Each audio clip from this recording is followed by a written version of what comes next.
welcome to everyone. As you know, this is the book of Gateway Public School, Grade 5 English. So now we have the activity C, Phonics, silent letters. As in the previous video, we have done the silent letters. Now we will do an activity related to the silent letter. Read the given sentences and observe. What you have to do, read the given sentences and observe the use of highlighted silent letters. Where are the silent letters? And these are highlighted.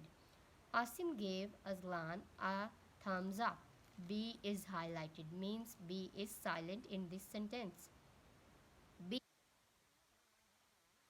is silent. K is highlighted here, and as I have told you that whenever the K is before and K is always silent, so this K is silent, like B is silent here.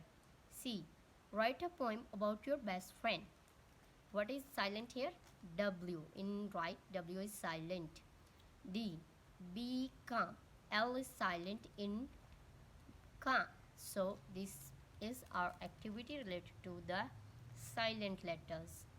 Hope you all will like this. If you like this, please and share and subscribe my channel as much as you can. Hope so you safe. Allah Hafiz.